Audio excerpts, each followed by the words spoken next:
Please take yourself. Thanks, Aruna. All right, so I hereby take your permission to record this. I think, Google Meet needs that we take permission from all the audience. So initially I was thinking that I will use these lecture notes by Arma Borel from the conference proceedings, which is known as Borel Mosto.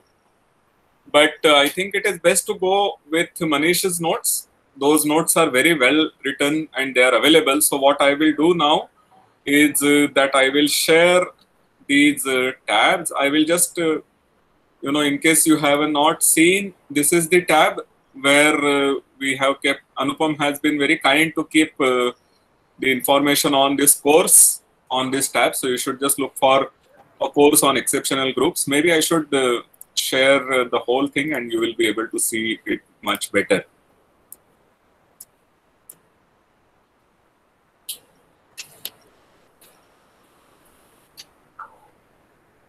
Okay, I hope you can see the thing now. So this is, you may just search for group theory. It's the page for group theory Sangam. And then you go to exceptional groups. And this is where the schedule is there. And we also have the lecture notes. And the video has been uploaded on YouTube. So all the description, everything is available there. So I have opened the lecture notes of Manish, and my plan is that we will go through these, and if anyone has any doubt, then please speak and we will try to, of course, Manish is also here. So we will try to resolve any doubts, or if you have any extra comment to make, or if you have a question, which is a reasonable question to be discussed here, then we can discuss all those things. Okay, so we begin with the definition of an algebraic group. The way Manish defined it, a linear algebraic group, he is putting linear in the bracket because there are algebraic groups other than linear algebraic groups. So, but we will not be discussing the algebraic groups other than the linear one. So we will just call these as algebraic groups. So these are our Zariski closed subgroups of GLV, where V is a finite dimensional vector space over a field capital K, which is taken to be an algebraically closed field. So GLV has a Zariski topology on it. GLV can be seen as a closed subgroup of SLV. Maybe we can add, you may call it SLW by adding one more linearly independent vector to V, and then GLV can be embedded inside SLW by putting GLV, and then it's a block diagonal matrix where you have the GLV matrix, which is say n by n matrix, and then you have the 1 by 1 matrix, which is the determinant inverse of the above block. So then the total determinant will be 1, and we know that SLV is a Zariski closed subset. So SLW is a Zariski closed subset. So we are seeing GLV as getting its topology through this SLW, or meaning you may just declare the closed subgroups in GLV by taking the solutions of polynomial equations and so on, and that way also one can define a Zariski closed subgroup. So that is a linear algebraic group for us. And indeed, somebody asked in the lecture whether we are taking irreducible subvarieties, but here Manish also clarified that we are not looking at irreducible subvarieties. So these, it could be like the orthogonal groups, where we will have connected component, which will be the special orthogonal group. Okay. And this is about algebraically closed field, capital K. Now, if we have a subfield of this capital K, the subfield is denoted by the letter small k, then we say that our algebraic group is defined over this base field if you can define it using polynomials over the base field. Okay, so what you have is that being a Zariski closed subgroup, it's given by some set of polynomial equations. And so the equations, the polynomials which vanish on this subgroup, that forms an ideal. And what we want is that the ideal is generated by polynomials defined over K. This is what we will mean. So these are the defining polynomials which can be taken to be over K. Now, whenever, so this is a convention that Manish is using, he also said connectedness and several other properties that he talked about. He will say that a property holds for algebraic group G if and only if it holds for this set of K rational points. So, this is something which I have learned from my advisor, Dipendra, that there is a very fine difference. There is a difference between a group and an algebraic group. So algebraic group is a functor. When you have this base field K, which is fixed, and you take any algebra A over this field K, then you get a group because you have these polynomials, and you may look at the zeros of the polynomials with coefficients in the algebra capital A. And because it's a subgroup of GLV, this ideal has some nice properties, and therefore the set of A rational points, the solution set over A, also turns out to be a group. So an algebraic group is really speaking a functor. But what we are doing here is that we are identifying this algebraic group with the K-bar rational points of the variety G. So we are looking at a group. G K-bar is one group. It's an explicit group. And we will talk about a property being true for the algebraic group G, provided or equivalently if the property holds for this K-bar rational points. This is the convention that Manish followed. If there are any comments or any questions, please let them come. Manish, do you have any comments? No. Everything is fine. Things are going okay so far? Yeah. Okay. Then he defined a group to be simple if G K bar has no connected normal subgroups other than the trivial subgroup. I think we should also maybe omit that G is not abelian. We should also say that G is not abelian, Manish, because one-dimensional torus will be simple otherwise.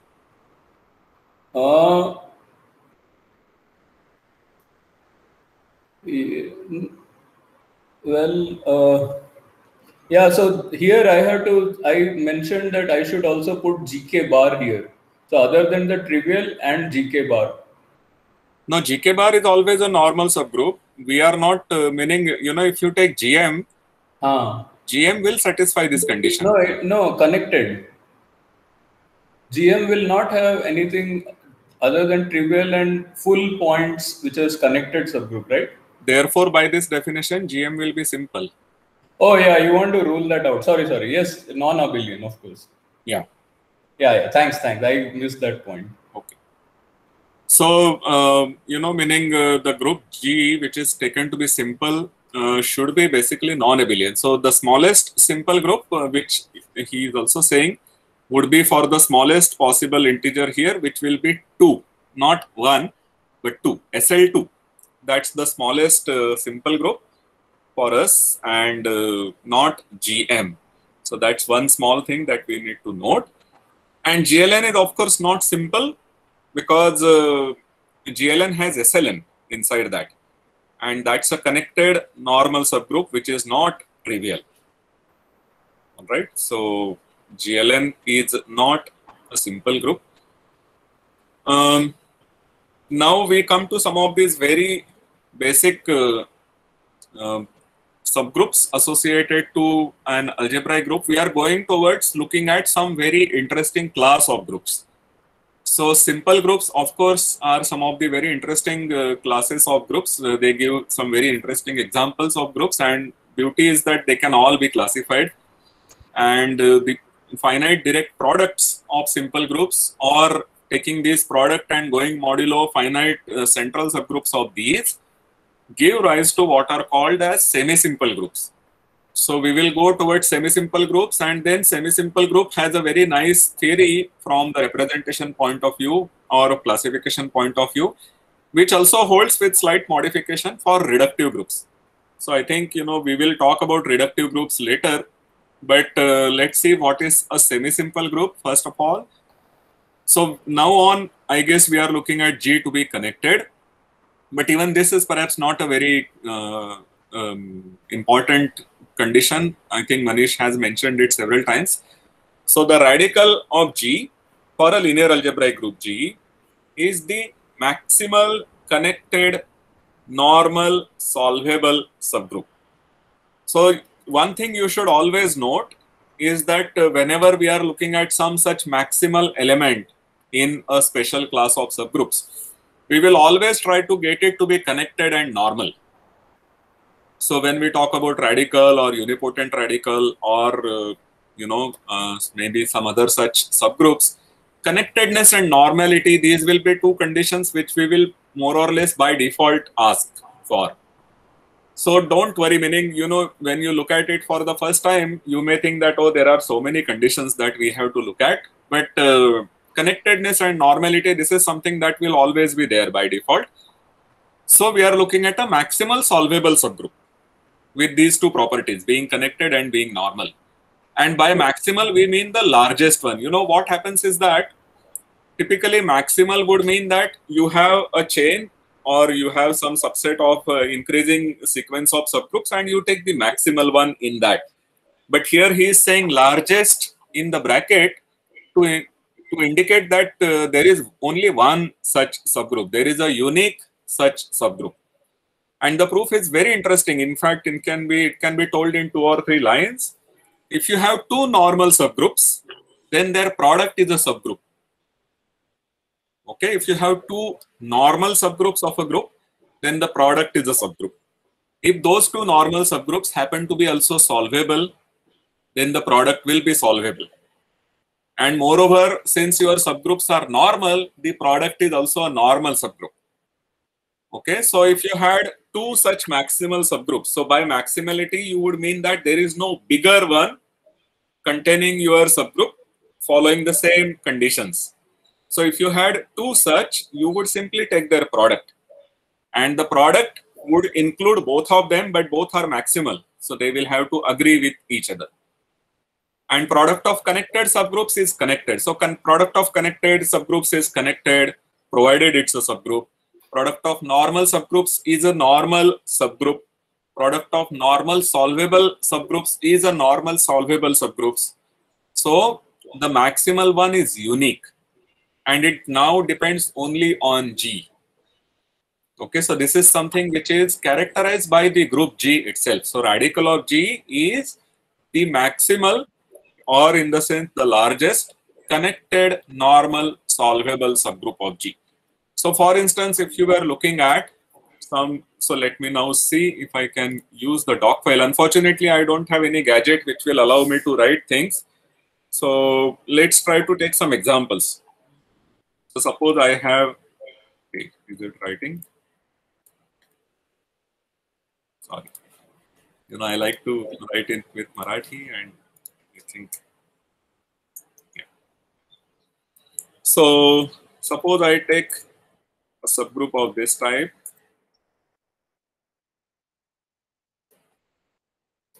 C, D, and then I put a 0 here and say E and F and G, and then I put a 0, 0, H, I, 0, 0, 0. Okay. So this, imagine these to be matrices. So this is the set of matrices that we are looking at. Okay. So I will be looking at, consider this set of following matrices with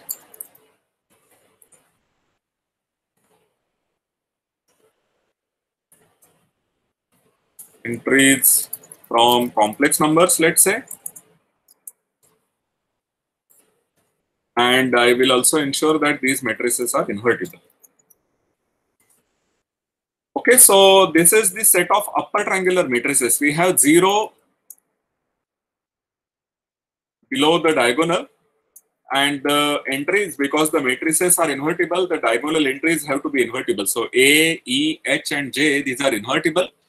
And now B, C, D, F, G, and I can be any numbers. Okay. So it is not difficult to see that this is a solvable subgroup. First of all, this is an algebraic group. You can declare this to be the set of zeros given by the slots which are below the diagonal. So this is an algebraic group, and it's a subgroup of GL4 or GLV, where V is a 4-dimensional complex vector space, and this is the solvable group. It's a solvable subgroup of GLV, so this is the solvable group. But suppose I put this X here to be, so I am now looking at these matrices. Okay, so maybe I should have let it be, because we are.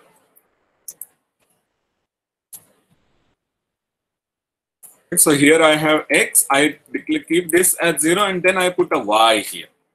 Okay, so now if you, I hope you don't have too much difficulty in viewing this. I hope by next tutorial I have some gadget with which I can write by hand. So here I have a 2 by 2, the A, B, X, E. The condition on these matrices will be now that A, B, X, E has non-zero determinant, and H, I, Y, J, that has non-zero determinant. If you compute the determinant of this matrix, it will be AE minus BX into HJ minus YI.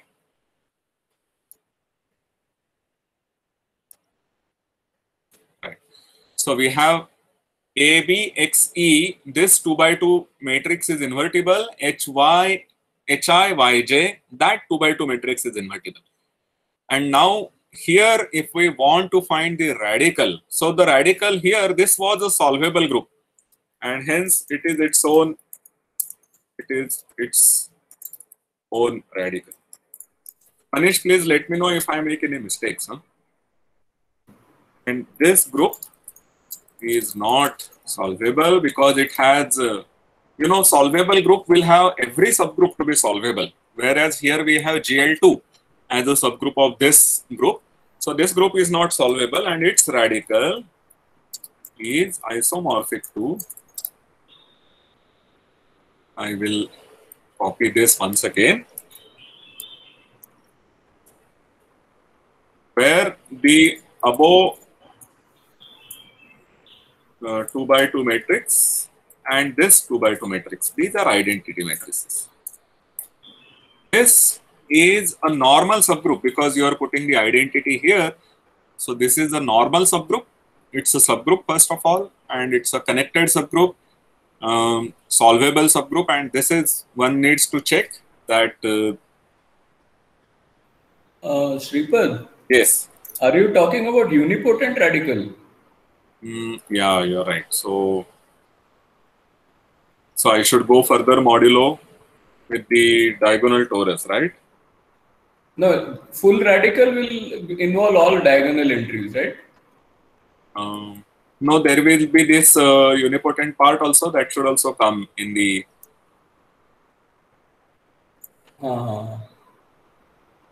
So what I was doing was that, indeed, as Manish pointed out, I was taking unipotent radical, which we are yet to come to. So that would give me GL2 cross GL2, and then the SL2 cross SL2 is the thing. So I should take AA and HH.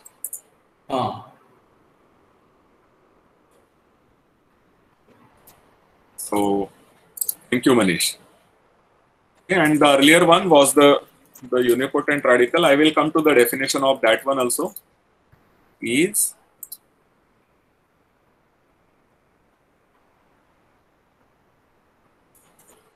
block diagonal can be solvable, right?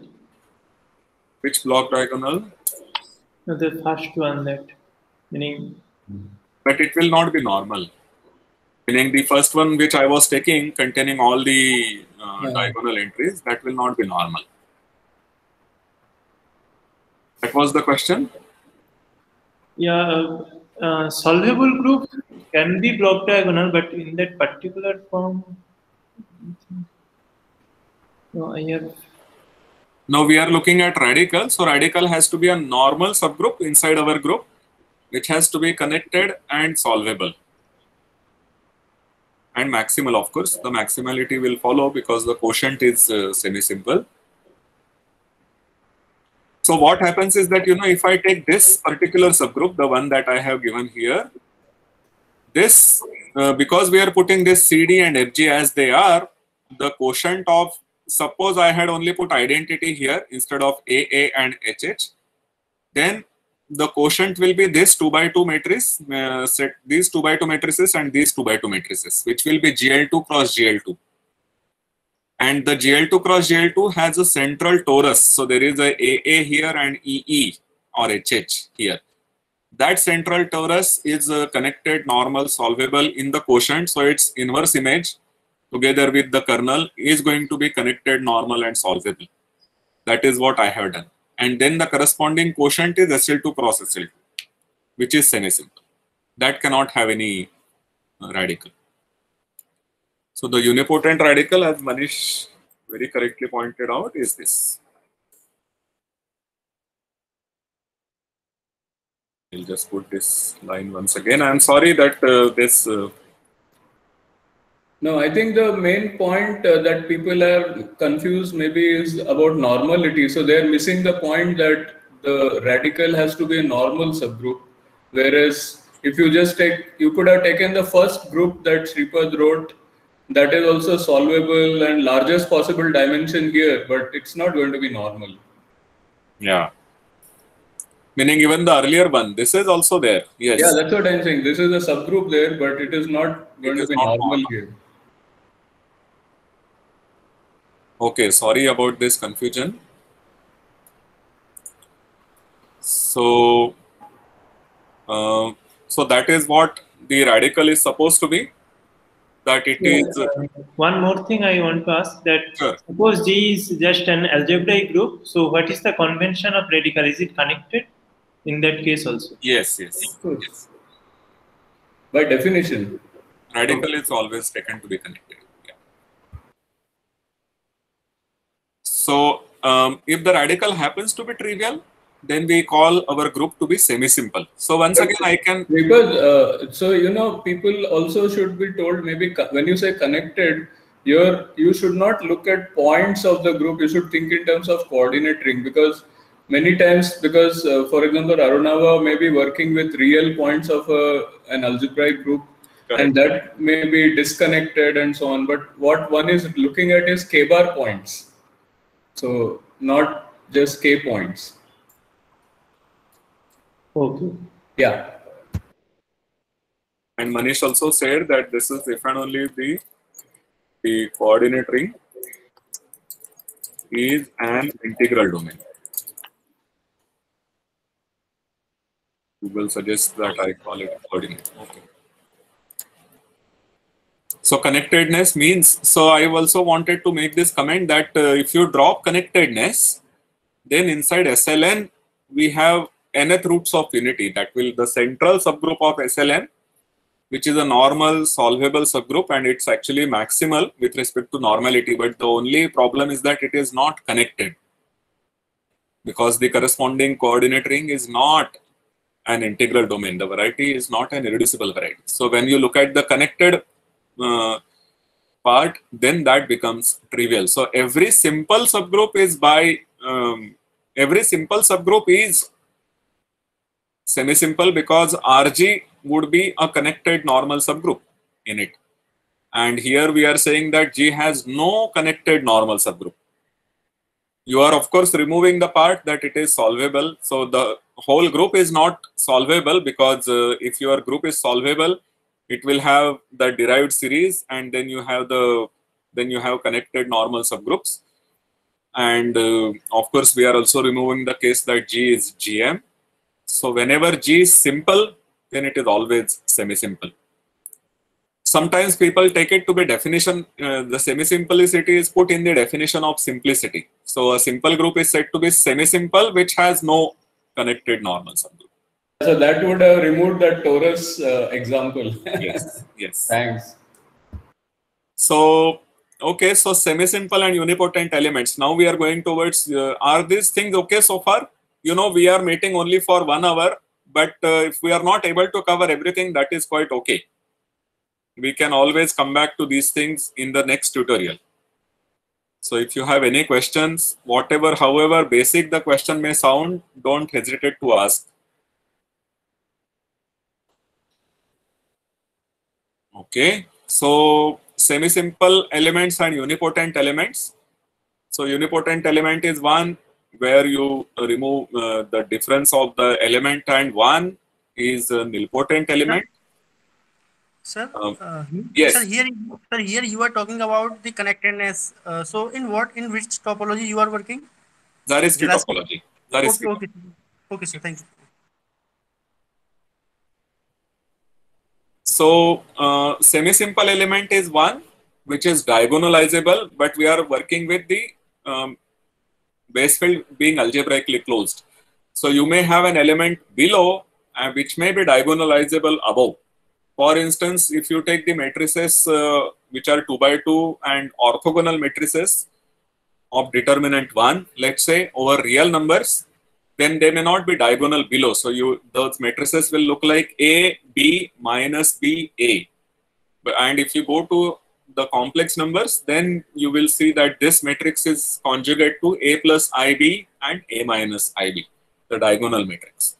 But so it's a semi-simple matrix over real numbers because it is diagonalizable over an algebraic closure.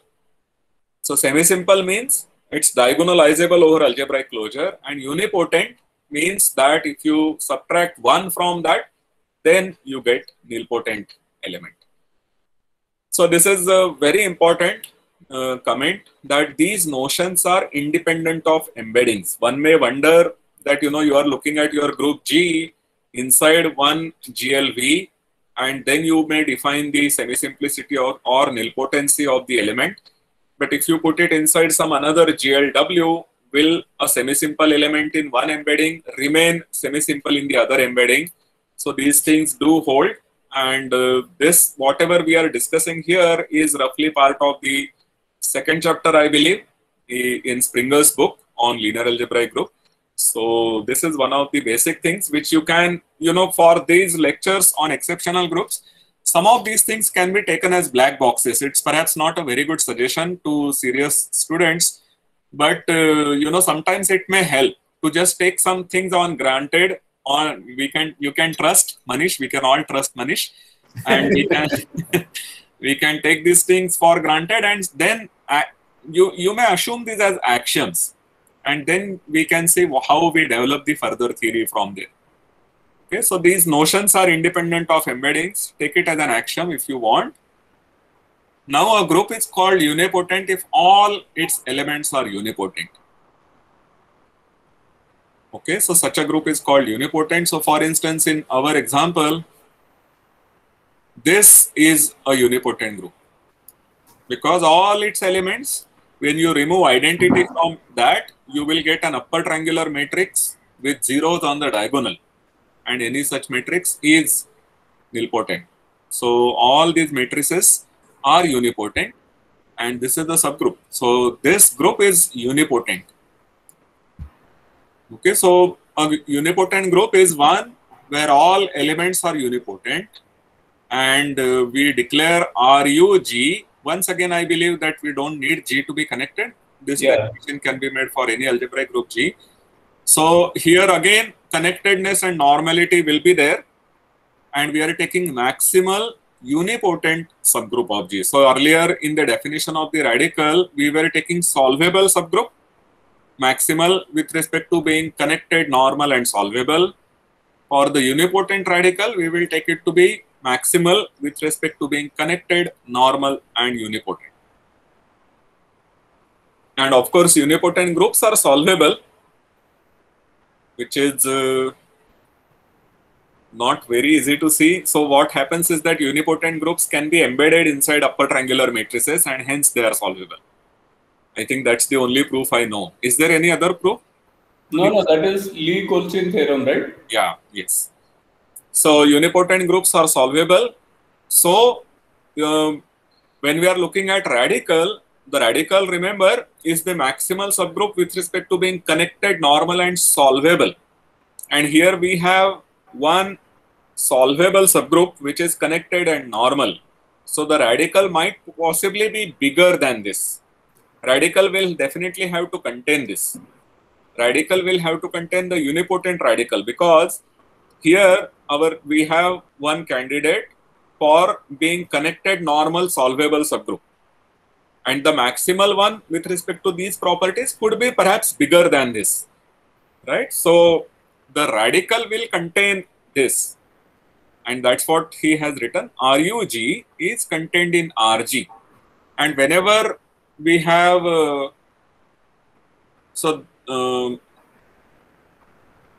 Manish, you had made a comment saying that RUG can be taken to be the set of unipotent elements in RG. Yeah, exactly. Yes. So when you have a solvable subgroup, there is a very nice structure theorem for solvable groups. So you mean here this RGU is same as RU of G, right? RGU, yes. Yeah, okay. So a solvable group is a semi-direct product. I think connected may be better to write connected here. To be careful, yeah, to be sure, is the semi-direct product of its unit of the normal subgroup consisting of all its unipotent elements. Okay, so I have just so if the radical of G and radical of G connected component, that will be same, right? Like they are the same. And unipotent also it will be same. So yes, because they will always be contained inside the connected component anyway. So therefore, we don't have to assume the connectedness to check that RUG is correct. So a connected solvable group is a semi-direct product of the normal subgroup consisting of all its unipotent elements. So if I call this connected solvable group by the symbol G, then this subgroup is denoted by Gu. Whenever you have a solvable group, it is a semi-direct product. Can you all see this? I hope the you can just little bit enlarge, like enlarge or maybe make the font some bigger font. Yes, I think I had tried to make it full screen. The mode format. There was maybe fonts you can increase. Yeah, font will be better. Yeah. So 10 something is there. Yeah, it's much better. Yeah. Now and I can still go full screen, so that is even better. Sir, you are assuming that G is algebraic group over K bar only or any K? This is over any K. I think you may have to assume perfectness. Yeah. That's why I'm saying. Yes. So a connected solvable group is a semi-direct product of the normal subgroup, maybe I should say GU here, consisting of its all the unipotent elements with a torus. So the torus is not normal. For instance, if you take the upper triangular matrices, say if you take only 2 by 2 matrices, if G is, so I hope that you are now familiar with this strange notation of matrix. So if this is your group, okay, so this is the group of invertible matrices with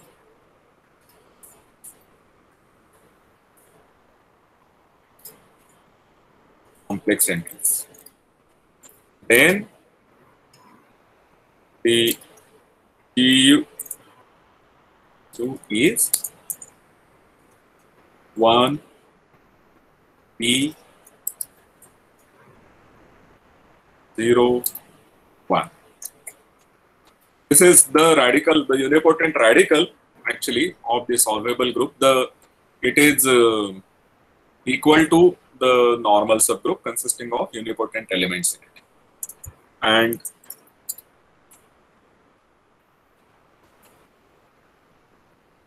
you can take the torus to be the one with diagonal elements. You can take any conjugate of that torus also, that would also work. The torus is not unique. You may take conjugate of the diagonal torus. So instead of taking you may take A00C, that is the torus, that will work, or any conjugate. Okay, so this is what Manish meant, that when you have the unipotent radical of the algebraic group G, it is also precisely this set of unipotent elements inside Rg. And when this unipotent radical happens to be trivial, we declare our group to be reductive. Okay, so if you have your Rg to be trivial, remember Rg was trivial when G is semi-simple. If Rg is trivial, clearly RUG will be trivial because it's a subset, it's a subgroup of Rg. So if G is semi-simple, Rg is trivial, therefore RUG is trivial, and therefore it is reductive.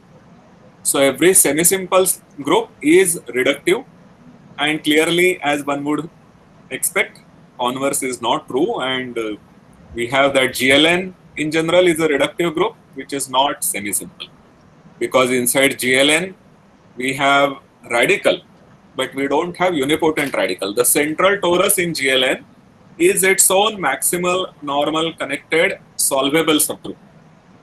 And then RUG, if you accept our comment that RUG has to be contained in RG, then we immediately see that since RG consists only semi-simple elements, RG consists of only semi-simple elements, there is no unipotent element other than the identity element. So the RUG, where G is GLN, is the trivial subgroup. So GLN is a reductive group, and indeed semi-simple does imply reductivity, semi-simplicity implies reductivity, but converse is not true. So reductive groups are the groups for which there is a very nice theory. So, meaning whenever we are trying to look for groups and we want to classify them, if you are looking at finite groups, one way to look at the groups is that one way to understand them would be to classify them as per some of the group theoretic properties. So you would want to understand all cyclic groups, all solvable groups, all nilpotent groups. And then the other end of the spectrum is where there are very few subgroups. So a simple, if you are looking at finite groups, then finite simple groups has been something which has been very popular with group theorists. So simplicity is taken to be something which is in the other end of the spectrum. And that is also true here. That here we are looking at, in finite group theory, you would look at all subgroups which are normal. In algebraic groups, we will be looking at connected subgroups. So our simple groups are those which have no connected normal subgroup. So in some sense, it is the analog of the finite simple groups. And the beauty of algebraic groups is that there is a very nice classification. There is a nice combinatorial data which can be associated to these simple groups, and they can be classified. This data is called Dynkin diagrams, and there could be some thing about isogeny. So we have to look at not just root systems, but we need to look at root datum. So root data, the plural will be root data, and those are the ones which we will now go to. I don't know if we have time for that, but let's see how much we can do. So Manish also explicitly said that these are examples of semi-simple groups. In fact, these are simple groups, SON, SP2N, and SLN. SON actually come in two different families, the odd SO and the even SO, because they have different properties in some sense. And so these are what are called the four classical groups. If you allow me to split SO into subsets, the odd ones and the even ones, then we get four families of infinite groups, which are simple groups. And then in addition, there are 5 beautiful algebraic groups, which are simple, and they have very nice properties, and truly they are worthy of being called the exceptional groups. and that's what the course is about. They will be defined using some algebraic structures, but we will also study the root systems and so on for them, at least for G2. So we need to define what is a root system. I hope we can define root system today before we stop. There is a definition of a torus here. A torus is similar to what we had for unipotent groups. Remember, unipotent groups are those which had all its elements to be unipotent. A torus can be talked about. This is an algebraic group which is defined, which over algebraic closure contains only semi-simple elements and is connected. Maybe that can be taken as a definition. Do you agree, Manish? Yeah. So we need to go to algebraic closure. We cannot say that we are looking at the group of rational points over our intermediate field and then it contains only semi-simple elements. That would not be the correct definition. The correct definition is that you go to algebraic closure, make sure that it is connected. Anyway, connectedness is a property which is a geometric property. It holds over algebraic closure. And that all its elements are semi-simple. So this is in some sense analogous to the unipotent groups. And this is called also abelian, you have to assume. Abelianness will follow. Oh, semi-simple and connected. Okay. Yes. Why it will be abelian? Oh, okay. Okay, so this is an exercise for me. Okay. No, meaning it is not so easy, I think.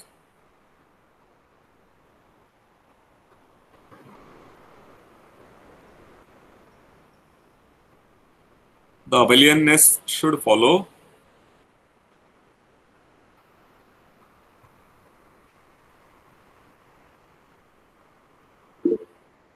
Somebody made a comment? Or someone wants to join? The comment?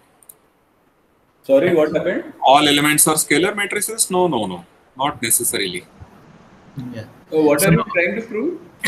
So I'm asking if we assume only semi-simple and connected, is that torus? Also, you have to assume abelian, but is no. It is a torus. So I think, so it needs a proof of it. It's not a trivial statement to make, but it is a torus. Okay. So like abelianness will follow. Yeah. Okay. So we'll think about, let him go ahead. We'll think of a proof and tell you soon. Yeah, meaning, once we know the structure theorem for these groups and so on, then we can conclude that, okay, so this is one way to look at them. So, but we may need the structure theorem. Suppose you go ahead, we'll maybe discuss. Yeah, one remark that I can make immediately is that the unipotent radical of such a group will be trivial. Okay. And so it will be a reductive group, and meaning if it has, we will then have to assume that a reductive group is given by product of tori and simple groups. And for simple groups, the unipotent elements will come, so they cannot come in your product, and therefore it has to be a torus. But sorry.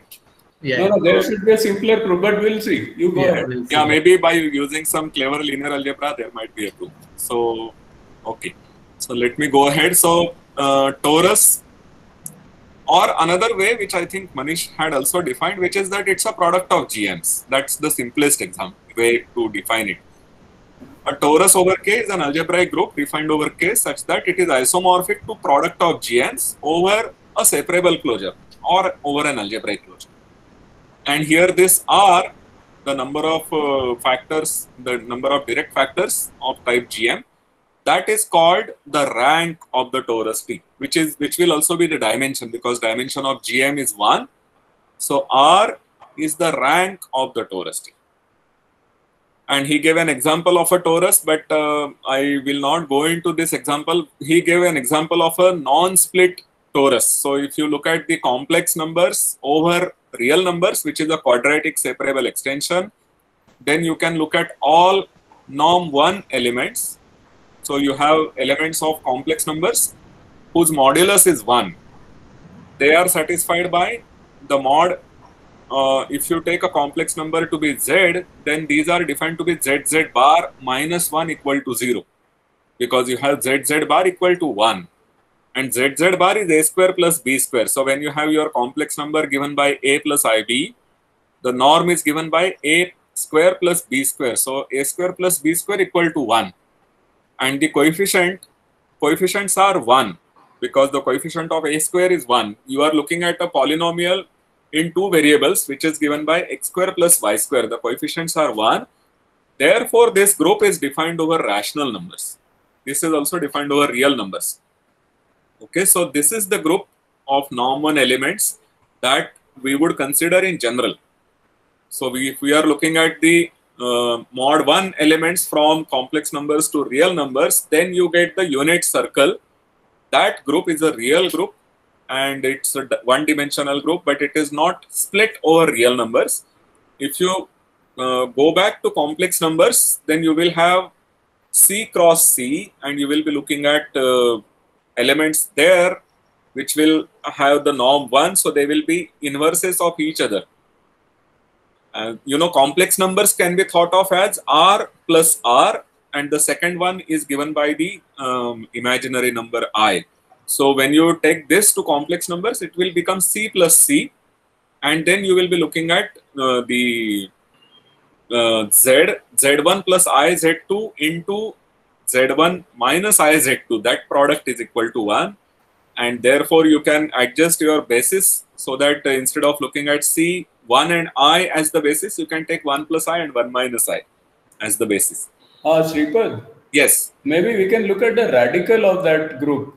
The earlier definition, you just consider the radical. So it will be a connected solvable subgroup which contains only semi-simple elements. So again, applying Lee-Kolchin, you will conclude that it has to contain diagonal. I mean, you can put it inside some GLN and conjugate it to the diagonals because of that. Yes. Because any upper triangular matrix, yeah, one can make an argument like that, I think, right? Yeah, yeah. It has only semi-simple elements. So its radical is a torus. Yeah, so radical is a torus, and maybe then argue by induction on the dimension. Yeah, something has to be done still. Yeah, some work needs to be done. Because radical is a normal subgroup, you will go modulo that. Yeah. And the quotient will have the same property. The quotient should have trivial radical. Yes. And then it is yeah, so some theory has to be used, unfortunately. I am not getting a trivial proof, but yeah. But I think, you know, this is much better. Yeah, that's a good definition anyway. So, yes, so the unit circle, which when you go back to complex numbers, it becomes the GM of the complex numbers. This is what I was trying to say. So when you look at complex numbers as a two-dimensional vector space over real numbers, and you are looking at the structure over real numbers. The base field is R, and you want to change now the base field from R to C. So this two-dimensional vector space over R now will be changed to two-dimensional vector space over complex numbers. And then you are looking at the group inside those two-dimensional vector space, those Z1, Z2, where Z1 and Z2 are complex numbers. And the condition will translate there to look at invertible matrices, invertible elements in the ordered pairs of complex numbers. So that will, and then the norm being equal to 1 here will mean that the product there is 1.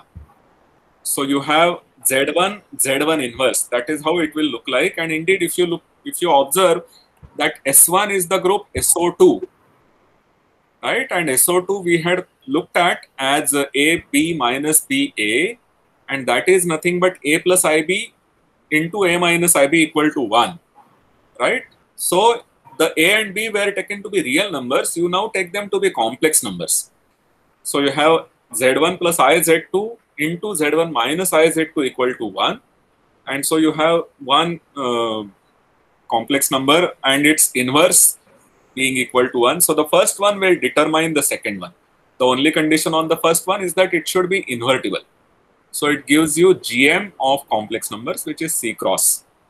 So this is a torus because over an algebraically closed field, it is isomorphic to GM, but it is not already isomorphic to GM. That is that can be seen because it's not diagonalizable over real numbers. You may think of some matrices inside SO2 which are not diagonalizable over real numbers.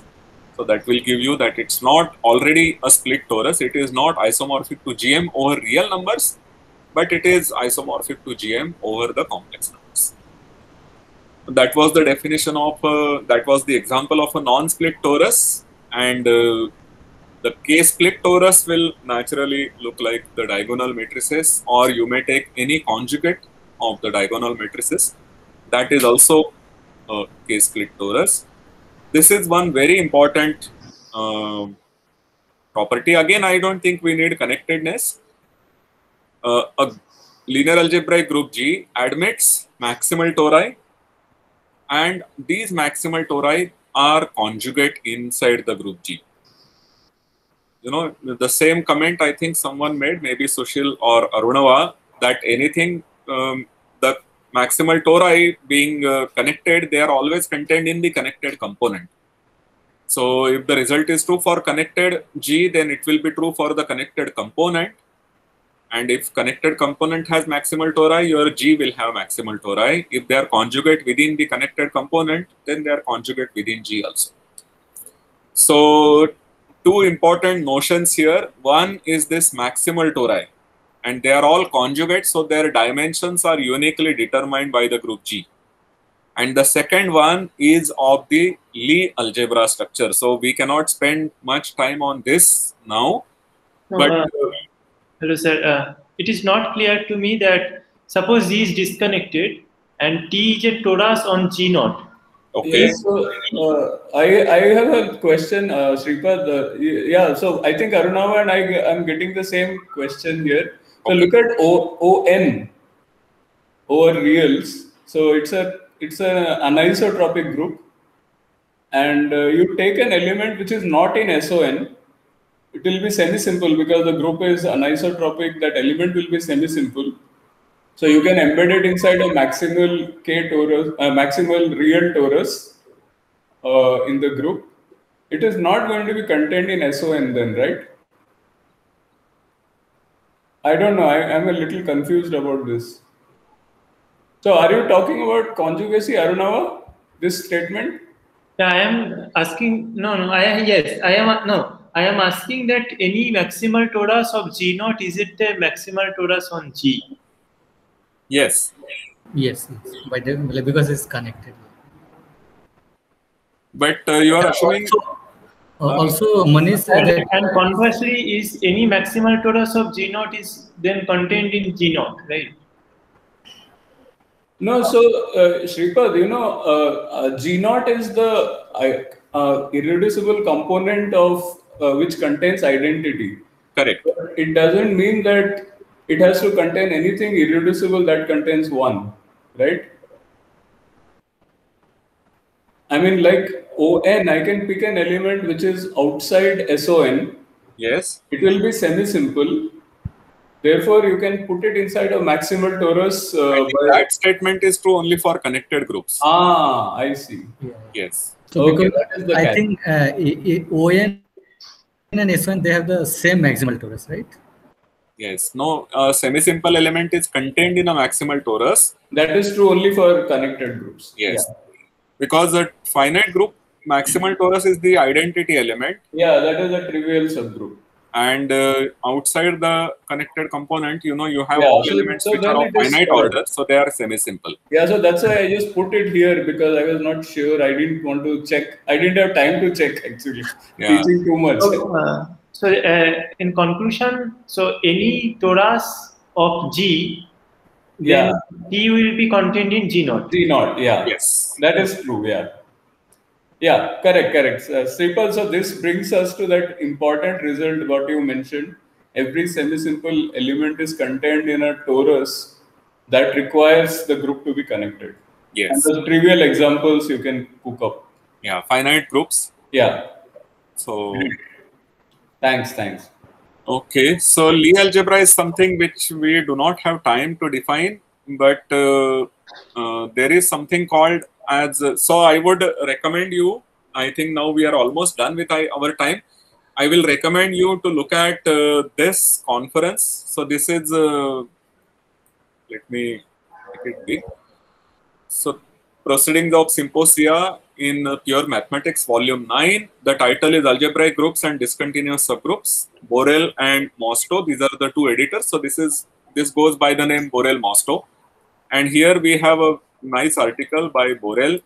So you may look at this index itself, Linear Algebraic Groups by Armand Borel on page 3. So this is a, I guess, 16-17 page long article, and it defines many of these basic things. It will give only the definitions. For instance, the Lie algebra is defined here, and maybe some other, when a solvable group is defined and so on, affine algebraic groups are defined, functorial definition. So I would suggest that you go to this. Maybe what we can try to do is that get the PDF of this article and put it on the same web page. So, you know, when you talk about normal subgroup and so on, many things need to be done. Quotient subgroup, quotient groups and so on. All those are discussed here. Jordan decomposition just went by. Jordan decomposition of an element of an algebraic group. This is a very nice article. Here we have a torus. I will not read it completely now, but solvable, nilpotent and unipotent, radical, etc. And then I will come to the Lie algebra. Where are the Lie algebras? But I had seen them here. One second.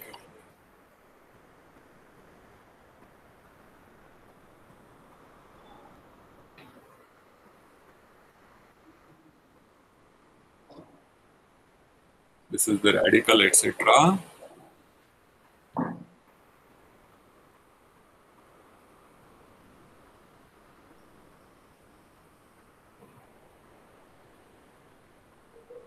Parabolic subgroup.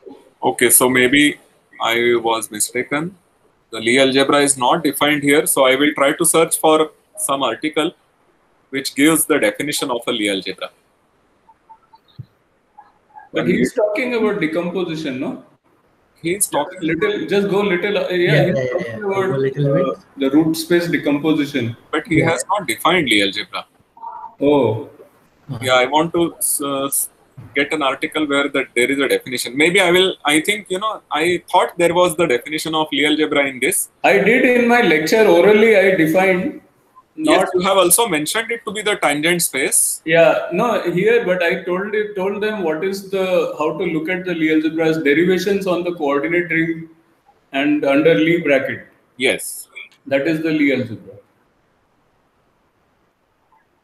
algebra. Left invariant, maybe, or all? Yeah, invariant derivations. Yes. Of course. I gave the analogy with Lie groups. Vector fields and so on. But yeah, I didn't write it on my notes.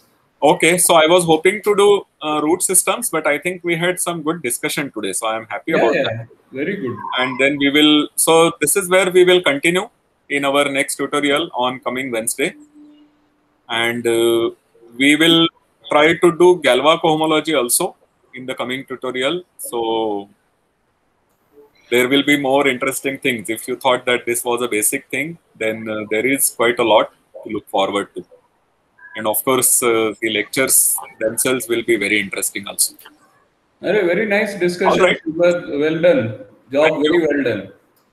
So yes, thank you. It was good actually.